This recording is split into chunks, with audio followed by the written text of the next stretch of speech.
to the ExecMBA podcast. I'm your host, Brett Twitty, and you are listening to a new episode. On this episode of the podcast, I'm excited to share my recent conversation with Crescent Islam and Stuart Nystrom. Crescent and Stuart are first-year students in our part-time MBA class of 2026, and I recently connected to talk with them about their MBA journeys, what led them to Darden, what they've enjoyed about the part-time program so far, their roles as part-time MBA section reps, and so much more. I think you're really going to enjoy this conversation. So without further ado, here is my interview with Crescent Islam and Stuart Nystrom.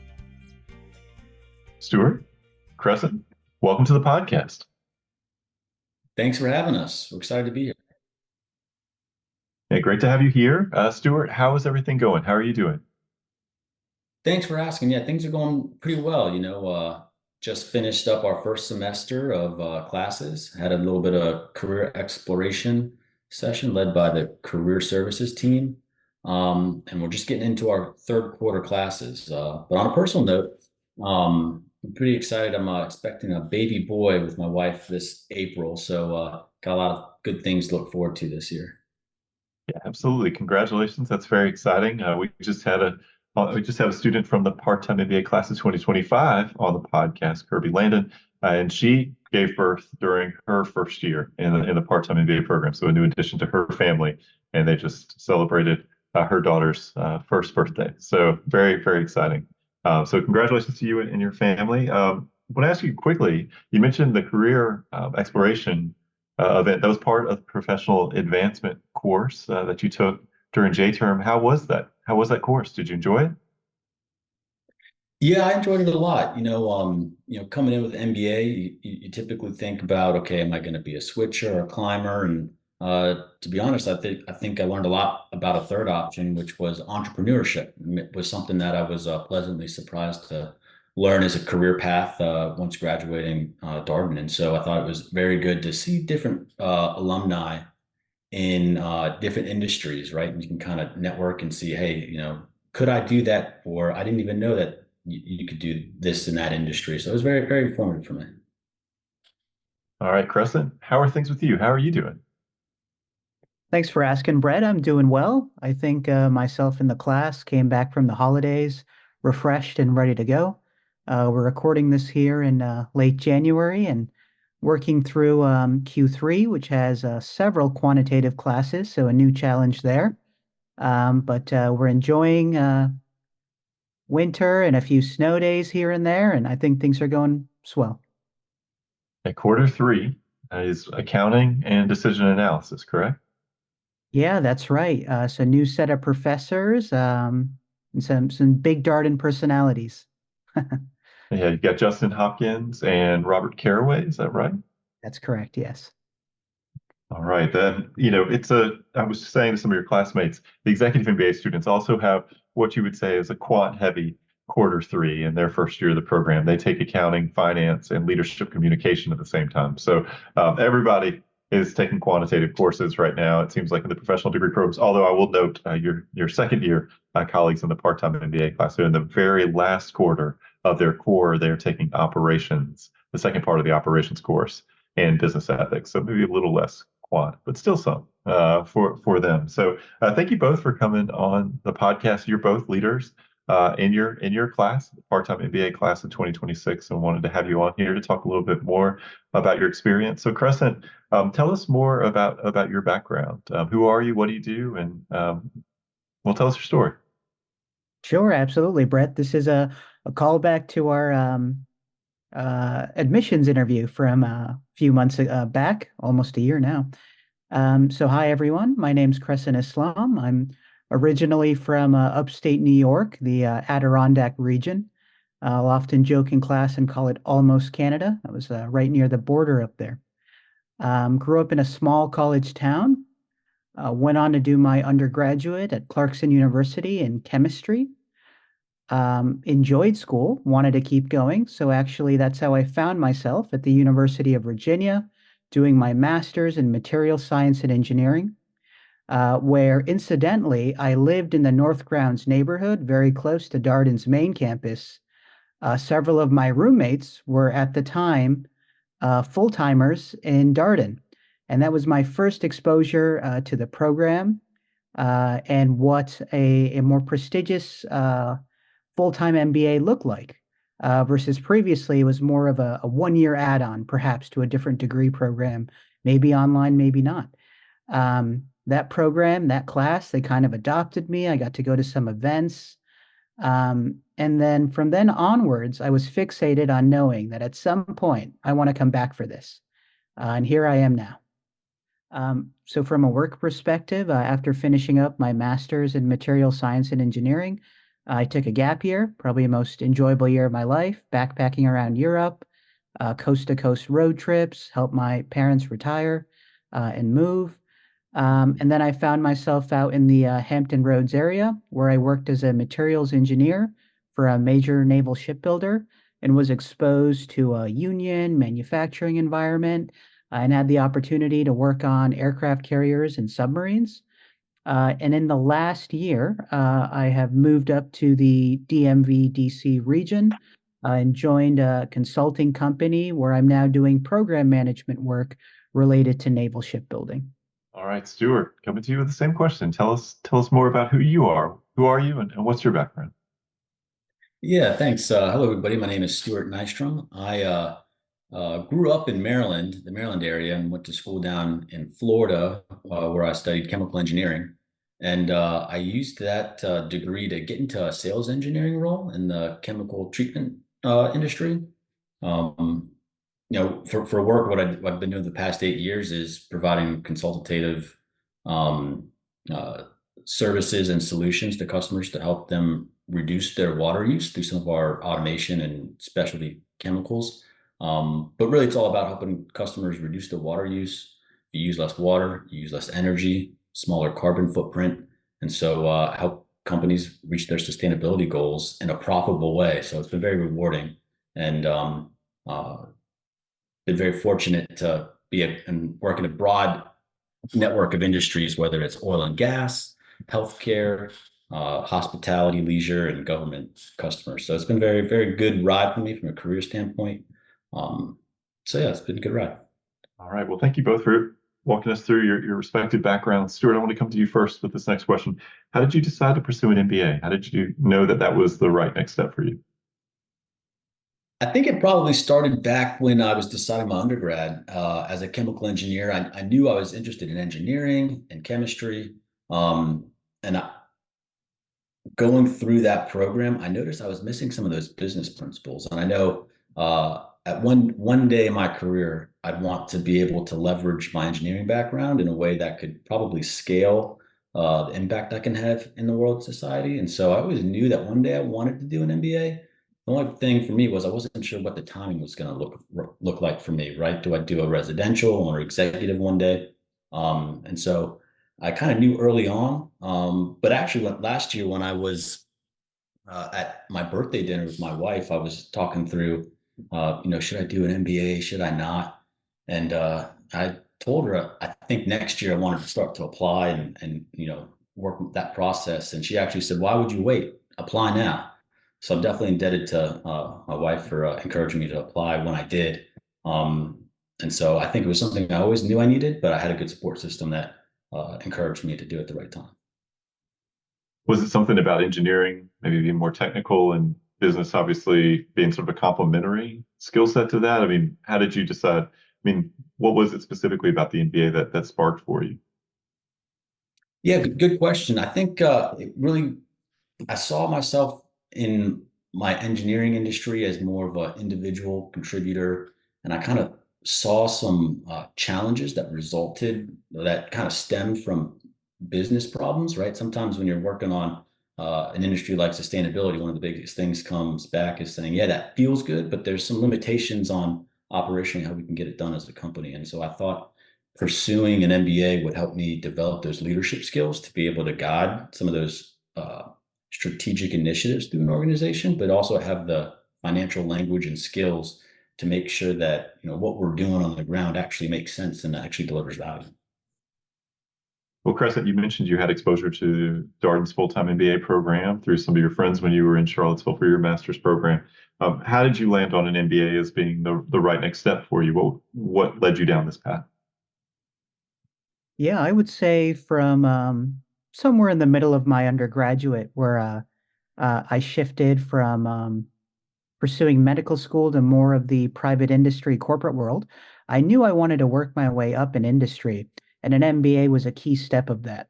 I didn't necessarily know then where in my journey it fit in, at what point it'd be most advantageous, if I need it at all, as the rise of certifications and other things come into play. Um, but I knew the goal, and that was kind of to move into the C-suite someday and aim for those top positions. And an MBA, once I moved up to the DC region, felt like the natural step to keep working towards that. And I know you had that personal connection to Darden, but Darden's part-time program, how did it get on your radar? What led you to say, hey, this is the right program for me? So interestingly enough, the pandemic, like many folks, switched up my plans. Around early 2020, I was preparing a full-time application for the Darden program. I was talking to alums. I was thinking about studying for standardized tests, and I was getting rolling on the process. I was in that sweet spot of professional experience and ready to financially step away and take on that commitment. Um, but once the pandemic hit, just for myself and my family, what was most important was stability, and it didn't feel like the right time anymore. So I actually abandoned the application. If you go into my profile, you'll see several, 2020, 2021 unsubmitted profiles there, and that's the backstory there. But it wasn't the right time. Coming out of the pandemic, I knew I was ready for a change, work-wise, location-wise. I thought about the full-time program um, versus getting a new position, and it was really a question of what happened first. It so happened that I was headhunted by my current firm, Booz Allen, up in the DC area. And then once I moved up here, I started getting your targeted ads, whether it was NPR, social media, etc. And at first, so I had known about the existence of a program up here, but I had known it to be more executive focused. Once I learned that the inaugural part-time class had gone through, I said, "Hey, this is my opportunity. I think I'd be a great candidate for this." And that's where my conversations with you and the rest of the admissions team started.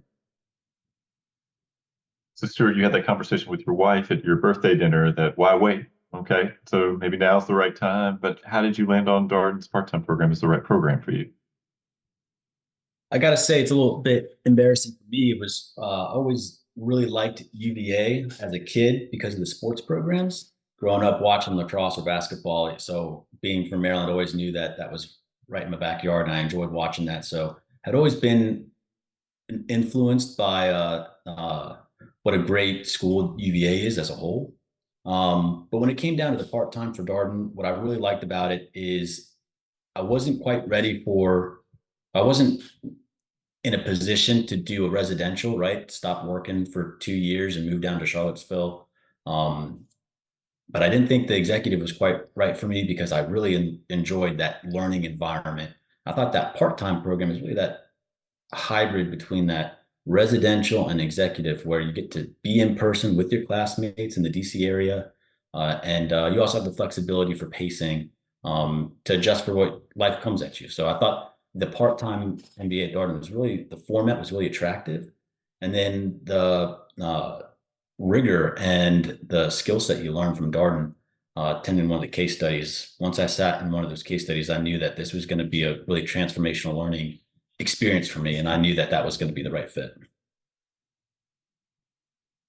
You part-time students, they see each other a couple nights per week, every other week in person. Our executive MBA students see each other in person, one weekend per month, but they have online classes in between. But different paths for different people. But part-time, as you note, has that flexibility where you can complete it in 28 to 48 months. And we do get the sense that that resonates with students. Do the core together as a cohort, and then you move into the elective period where you can choose how fast or how slowly you'd like to complete the remaining credits. For those of you who are listening to this, just getting used to the part-time program, wrapping your head around it. So, Crescent, want to come to you and sort of just ask a general question. So you come to Darden as a brand new part-time student, what was the adjustment process like for you? Back in school again, you've done a master's program. What was it like to be back in school, to be a Darden student? I think the first thing that really resonated with me was the sense of community. Being a recent transplant to the DMV area, you have that built-in network, new friends group, a ton of interesting, dynamic people in every industry, you name it. So that was very exciting. Um, but obviously, with a program of Darden's prestige, there is rigor involved, right? So just understanding what that breakdown would be, kind of day in and day out, the cadence of studying and prep necessary for the case study method, and making sure you are willing to make that commitment to build your schedule around Darden. And that does need to take priority. And now I'm saying this, thinking of my classmates who have family commitments, perhaps young children, babies, and then folks who are just in more demanding careers. So, really, it's an important conversation to have with your immediate family, your partner, your manager, to make sure that your community, your village is on board. Because Darden, it is very rewarding, but there is an ask. Hey, you got to carve out that time, and it's important for you to have support at home, support at work, for you to be able to do a program like this as a working professional program, where you're balancing all these things simultaneously. How um how would you describe the case method Crescent to somebody who doesn't know much about it? And you mentioned case method learning, what that entails kind of from a student perspective. But how would you explain it to someone who's just learning about the academic experience here at Darden? Sure, absolutely. It was one of the things that I think attracted me to the Darden program as I learned about it. I think of it as kind of learning via anecdotes. The business principles and lessons and financial wherewithal, it's all there, but it's introduced to you in a medium where you're learning via storytelling, examples of business dealings and events that have happened, and then dissecting kind of those results. So it's always through the lens of a story. And what's interesting is in the classroom, having folks with so many diverse backgrounds, we'll always have someone with a good amount of experience in the room. For instance, the other night, it was something related to pharmacy. And lo and behold, we have a couple folks at big pharma companies. We have someone who's actually a graduated PharmD, practicing pharmacist, and things like that. So it's just a great way to learn the material and keep it approachable via storytelling and rather than perhaps just opening up a textbook the more traditional way that we've all done and learning the material in what I find to be a more dry way. So I find it more engaging. I find it draws discussion out of folks in the room. And I think it makes the experience that much more rich. Stuart, I'm curious about your adjustment to being back in school, doing an MBA program, obviously work, life, and school, all at the same time. What's it been like? What's the adjustment been like for you? I gotta say, it's been fun. I've always been someone who likes to learn new things. I think over the pandemic, everybody had really tough and different experiences, and I kind of grappled through some of that through learning about business principles, but also learning a little bit about the wine industry. And so I had always had to grapple for learning new things, and so I've been really excited to just jump in and experience that case method experience and getting to meet my classmates. It's the first day of school. Was always really exciting for me. So I think it's been a good adjustment. I've had to make some tweaks, right? Personal and professional life. But like you said, that support system there has been very good for my company and family and friends. And it's been a very good experience. And there's been a lot of resources, whether it's academic advising, career services, and my support system at home. So it's been actually a lot easier than you may think it would be. But that also just comes to just wanting to be dedicated to learning and having a good time doing it. Yeah, I'm curious if you feel comfortable talking about it. What are some of the things that you've had to adjust at work or at home? I think it can be helpful for students to kind of hear about some of the trade-offs students have to negotiate through these kind of programs. Yeah, I think I'd like to let everybody know that the case method is not just lectures where you're listening in. You really have to come prepared, and so that comes to reading 4 cases a week. And it's not about just reading the case once and showing up to class just to hear your other students and classmates talk. You have to be prepared to contribute as well, and that means getting with your learning teams in between those classroom sessions. And for everyone listening, the learning teams are a group of 5 or 6 fellow students that you form a little mini cohort within the rest of your class that you can bounce and sharpen some of your ideas and discussion points. And me and my learning team, we meet twice a week.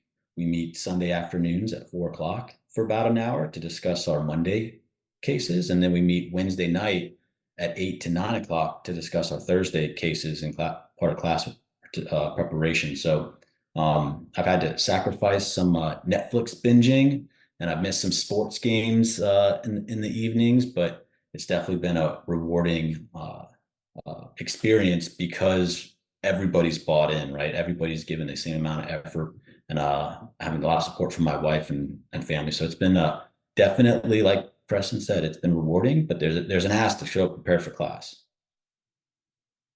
Yeah, for those of you who are, again, just a little bit about the schedule these guys are following. So the weeks alternate between in-person and virtual. So right now they're in the first year of the program. They have class on Monday and Thursday evenings from 6 to 9:30 p.m. They'll have 2 class sessions per night when they have class, and those class sessions will be, let's say Monday night it'll be all in one course. Thursday night be all in the other course that they're taking in that particular quarter. The Darden math is you typically have one case to prepare per class session. And so you can see where Stuart came up with the 4 cases per week or so number, because you have, 4 class sessions in a typical week. And again, alternating weeks of in-person delivery and then virtual delivery. The program's about 60% in person, 40% online. So both of you guys have taken on leadership roles during this first year. Not every student does that. A lot of people are like, "Oh my gosh, I've got a lot going on right now. I don't think I can add one more thing to my plate." Stuart, how did you decide that you wanted to have a leadership role, that you wanted to be a section representative? Well, first, I think something that's important to talk about is UVA is very student-centric and student-led when it comes to organizations. Everything is from the bottom up, right? And so that is very appealing to know that the school and Darden gives support to the students to kind of own their experience and give feedback, and that just facilitates a better learning experience. And it's really rewarding because it's led from the students. So you make it, you get in what you put out, you get out what you put in, right? So, and I had been a part of leadership in undergrad for my lacrosse team. So we were a first year lacrosse team, and I knew that there was good input and good experiences that I could lead to make that experience better. So I had a little bit of that experience already, and I was very excited to be a part of that for our cohort. And so far, it's been pretty good. Preston, how did you decide that you wanted to get involved as a section rep? Yeah, so for me, in my different experiences, having gone through grad school, undergrad, and the work environment, I've always been involved in leadership in some form or fashion, whether with ERGs or student boards and things of that nature. So I've had roles like this previously. My intention was this time to not do it, let folks who are earlier on in their career, perhaps haven't gained experience in this regard, they can go for it. But when we were around election time, just asking around, I didn't see a ton of interest from other classmates. In addition, a few had asked me to consider doing it. So I considered myself a candidate of last resort, and here I am. That's interesting. So here you are, the both of you working together. What kind of stuff do you advocate for? Do you talk about on behalf of your classmates? What does it look like to be a section representative? Crescent, many thoughts you'd want to share here? Sure. I would say the biggest one is being a good listener. And it doesn't always mean, from direct conversation. You need to be able to read the room, kind of have a good pulse on your classmates and what's going on, and think about the different tools and ways that Stuart and I can advocate on their behalf to make their experience better. It can be little things, for instance, things around meals and dining and break timings, and just things that enrich their experience and kind of help alleviate the load of the various things Stuart touched on as far as the 4 cases and learning team time. And we are their voice. So we're kind of the student body advocates. So I would say listening has been very key. Stuart, anything you'd want to add to that in terms of what it's looked like to be a section rep here in your first year? I think it's back to being that voice of our class. It's been very rewarding, and I've been very appreciative of our program team's willingness to listen to what we're trying to advocate for our classmates, right? Every other week we're meeting with the program team uh, to voice our classes needs, and it's been really helpful. I can't imagine what it would be like for the first 6 months if we didn't have this, because there's a lot to grapple with. And like you said, adjusting in as new students, it is fun. And then you got to learn as part of a new organization who to go for what. And so we've been able to help folks navigate financial aid, navigate tutors, understand their program pacing and how to find what's the right classes for them to take. And so it's been very rewarding in that sense. And I think we've been working very well together. I think one of the best things that has come out of the past 6 months in this role is Crescent and I actually helped organize a tutor session for one of our finance classes, right? So because everything's student led, tutorship is a big part of that. And we actually leaned on the class ahead of us to lead one of those tutoring sessions, and it was extremely impactful for our class, dealing with work, life, and school on how to really work together to solve some of those problems and get a deeper level of understanding. So I think it's been really good. No, that's great. And I think one of the nice things, and we've heard this from part-time students in the first class of part-time students, and I think this is true for your classmates as well. We are getting started with this program, right? Y'all are the second class through, and these first couple classes really important for us, and it will continue to be important as every class comes through here to understand what do part-time students want, what are their needs. How does that compare to, say, executive MBA or full-time MBA?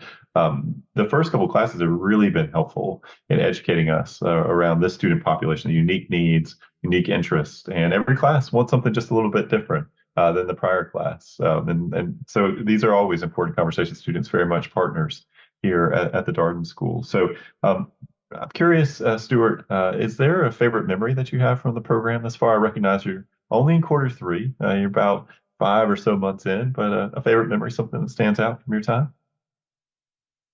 Well, I think the easiest one to say is that first week in Charlottesville as part of the program, as you get brought into the UVA community and family. We spent that first week on grounds at UVA in Charlottesville, and it was just a special moment to be kind of welcomed into that learning community that goes beyond Darden, right? So walking around grounds, seeing the Thomas Jefferson statue, being at the new Forum Hotel that Darden's built to facilitate that learning and community has been very, very good. But I got to say, the best experience really is meeting up with my classmates every other week at Sands Family Grounds. There's just something special and unique about that learning community, and there's always something new and new connection made. And so I'd say the best moment is really every time I get to go down to Sands Family Grounds. It's been very special.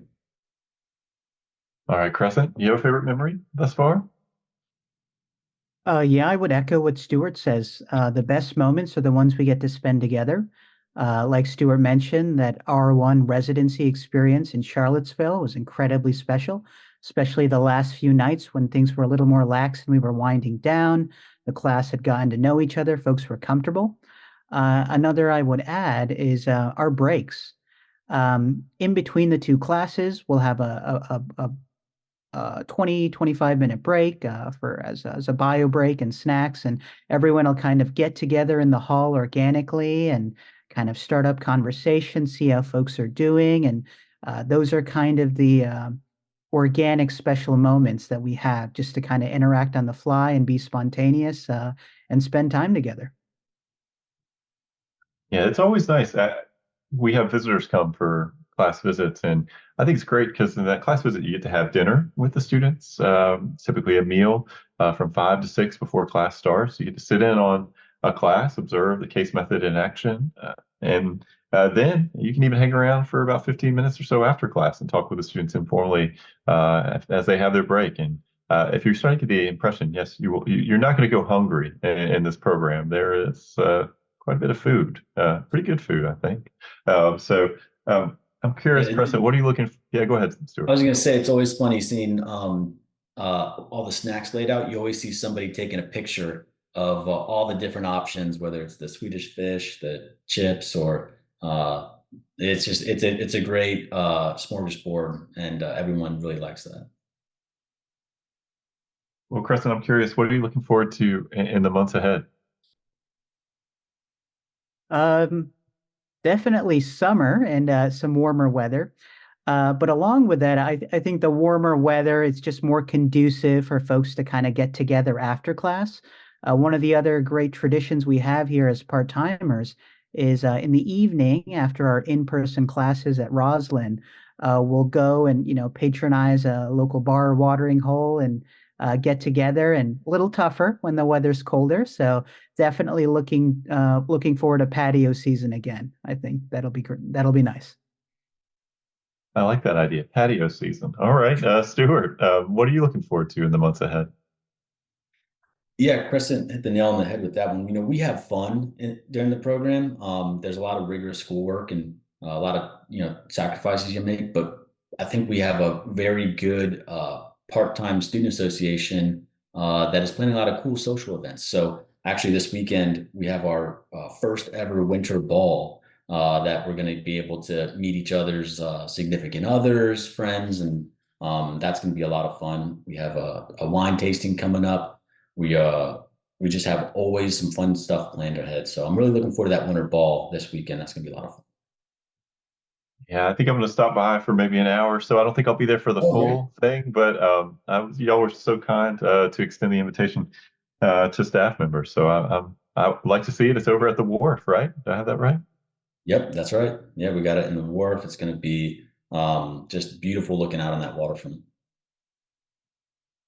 Well, got a couple questions for you as we wrap up here. So, Stuart, again, early days of the program, but what do you think the impact of your time in the part-time program has been thus far?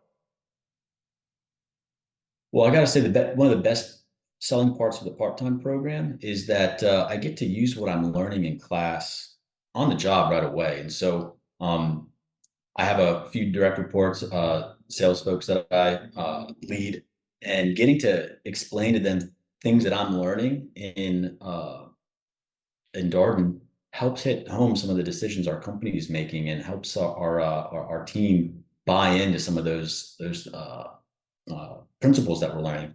And it's really translated into really good sales results for our team. We had a really good year this year, and then I've also been tapped by my leadership to help support some strategic initiatives around making certain roles attractive and looking at different compensation bonuses, because those are some of the things that we're learning as managers in our accounting classes, for example. And so it's had a direct impact. And I've noticed I'm able to articulate strategic initiatives a lot more clearly and motivate folks. And it's been a direct impact on my workplace. And my boss and my colleagues have definitely taken a notice. Preston, how about for you? What's been the impact of the part-time program thus far? Yeah, I wanted to double down on what Stuart shared. One of the benefits of the part-time program is after class one, you're applying what you learned in your workplace, in your career. I found kind of my operational knowledge, my business acumen has increased a ton. I better understand when my company is announcing, earnings and quarterly calls, and I have a better understanding of what's going on that side of the house. Whereas previously, I was very much more just on the technical side, being an engineer. Um, I'll add that amongst the class, we've had a handful of promotions already, which is always exciting. We'll often joke, 2 accounting classes later, you've been promoted. Look at that. It's Darden at work. So it's very exciting. And I think that's kind of one leg up that the part-time and executive programs have over the full-timers is we're putting Darden in practice. Whatever we learn in classes on one evening, we're putting into practice the next day. So we see those dividends in our career very quickly, and it's been very exciting. Well, Crescent, I'm curious, do you have any advice for our prospective student listeners, something that you would encourage them to consider as they go forth on their own MBA journeys? Yeah, absolutely. So as we've kind of touched on, taking on a program of this magnitude in the part-time format, it is very demanding. It does ask a ton. And I would say for those considering it, they should they shouldn't have any questions. They should have a full understanding of what they're signing up for, what they're getting into, what the experience is like. And you're not left to make that decision in a vacuum or on your own. Via Brett, the admission staff, all the numerous events we have, the meet and greets, the classroom visits. Reach out to alumni or current students on LinkedIn, have some coffee chats. Perhaps in your own circles or communities, Darden grads or MBA grads. You should come in with a very solid foundational understanding of the MBA process, what's expected of you, and what this journey looks like. So that would be my advice: is be ready to go from day one, because R1 hits hard. Yeah, it's a very full week in Charlottesville, as you note, and maybe people could listen to podcast interviews like this one, learn a little bit more about the program. So, Stuart, same question for you. Advice for our prospective student listeners. Yeah, like Crescent said, you can always reach out to students in the part-time program now on LinkedIn. We'd be happy to talk to you about it. But my two pieces of advice is, one, come visit us and sit in on a class. I did that because you can try to figure out what the case study is on your own, but until you're in there and really seeing how the learning process is conducted, right? We learn how to deal with complex and ambiguous situations and how to make clear decisions in an unclear environment. You really got to sit in on that. And once I sat in on it, I got to understand what that case method really looks like. And it was really impactful for me. And then the second piece of advice is just listen to my wife and apply. Just apply, be genuine, and don't wait. Yeah, it's a good point on both of those, right? Class visit, as I mentioned, you can get a lot of information in a relatively short period of time. A couple hours, meet a lot of students, observe a class, get a feel for what the case method looks like. And yeah, there is no perfect time to do something like this. Sometimes it's just helpful to get started, and you'll figure it out from there, which I think is really what happens for most students, right? You figure out how to make this work in your life and schedule. So, Crescent, Stuart, it's been so great chatting with you as always. Thank you both for coming on the podcast, and look forward to seeing you around Sands Family Grounds. And I guess y'all be back here next week, right? Yep, that's right. Yeah, thanks for having us, and we'll see you this Saturday at the Winter Ball. It's gonna be a lot of fun, and glad to see you'll be able to join us. Yeah, appreciate the opportunity to share our story. Thank you, Brett.